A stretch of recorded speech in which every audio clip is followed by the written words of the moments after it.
दिल को दहला देने वाली कहानियां देखने व सुनने के लिए इस चैनल को सब्सक्राइब करें, शेयर करें, लाइक करें और बेल आइकन जरूर दबाएं। इससे जब भी नई स्टोरी रिलीज होगी आपको नोटिफिकेशन मिल जाएगा।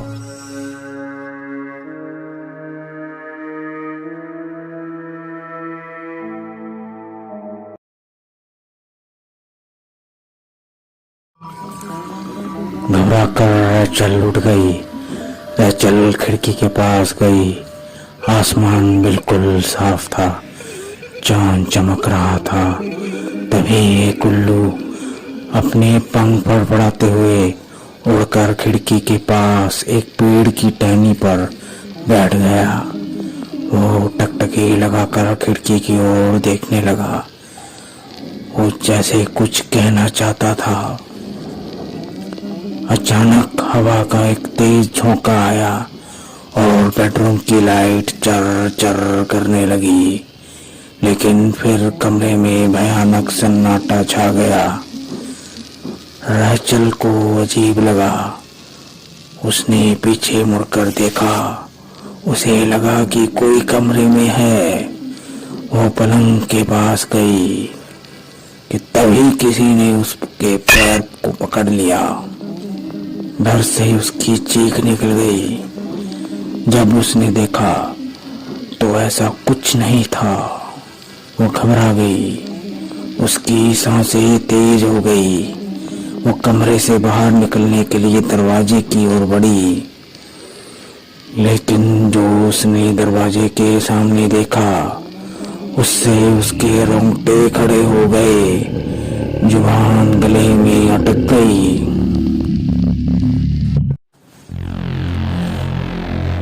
उसके गुर्राने की आवाजें पूरे कमरे में गूंज गई। वो उसे गुस्से से देख रही थी। उसके नुकीले नाखूनों से खून टपक रहा था। उसकी तरफ देखते ही रैचल के हाथ पैर सुन्न पड़ गए। अपनी भयावनी कर्कश आवाज में वो बोली, तू आना चाहती है मेरे और सुमित के बीच में? रैचल लड़खड़ाते स्वर में बोली,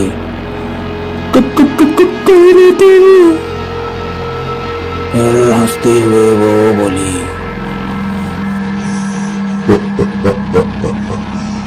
मैं भी लक्ष्मी हूँ। जो मुझे देख लेता है वो जीवित नहीं बचता। ऐसा कहकर उसने झट से अपना हाथ रैचल के मुंह की तरफ बढ़ाया और अपने पैने नाखूनों से उसको नोच डाला।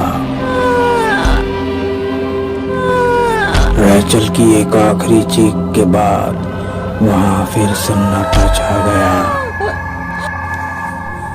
सुबह जब दरवाजा खटखटाने पर भी कोई आवाज नहीं आई। दरवाजे की कुंडी तोड़कर जब अंदर का मंजर देखा तो रैचल के पिता का कलेजा फटाया। वे फूट फूट कर रोने लगे।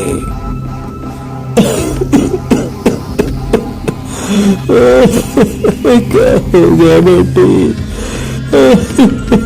क्या हो गया बेटी? क्या हो गया? फिर वहां पुलिस को बुलाया गया। पुलिस ने अपनी कार्रवाई शुरू कर दी। इंस्पेक्टर ने कहा, डेड बॉडी को देख के यही लग रहा है कि हत्यारा वही है जिसने कुछ दिनों पहले सेठ जी की बिल्कुल इसी तरह हत्या की थी।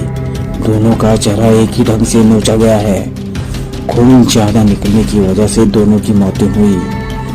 रैचल के केस में कोई चोरी नहीं हुई है।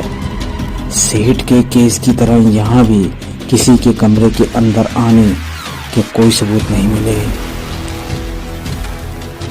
इस पर एक कांस्टेबल ने बोला,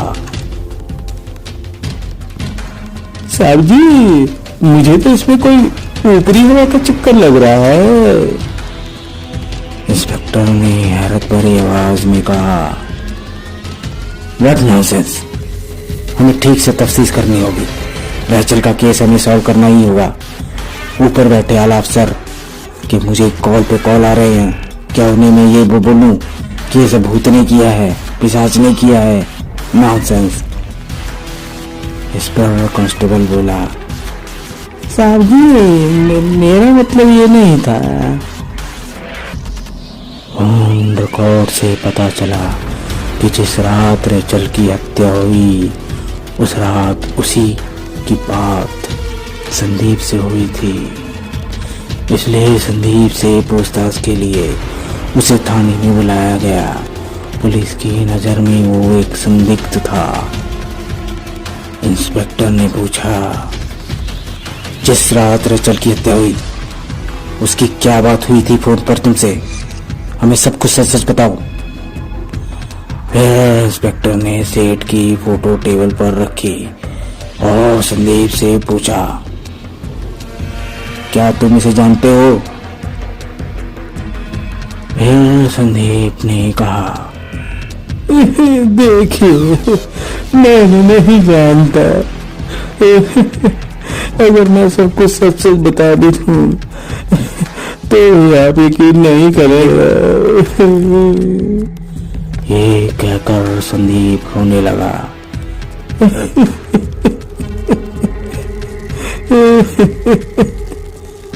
फिर वो बोला,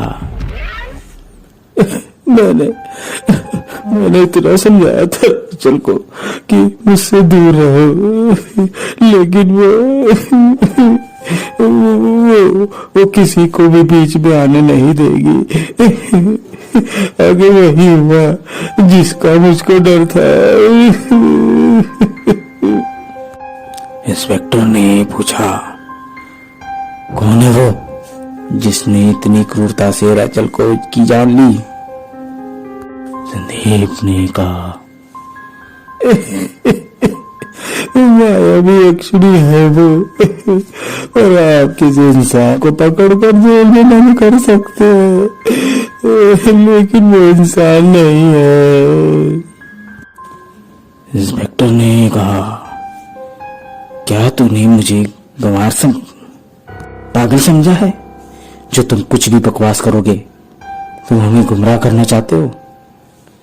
संदीप ने कहा, साहब मैंने तो आपसे पहले ही कहा था, अब कोई नहीं बात पे। फिर इंस्पेक्टर ने संदीप को जाने को कह दिया। कांस्टेबल से कहा, उनकी टीम उस पर नजर रखे, कुछ तो है जो ये बता नहीं रहा है। अब रात हो चुकी थी। संदीप घर पर था।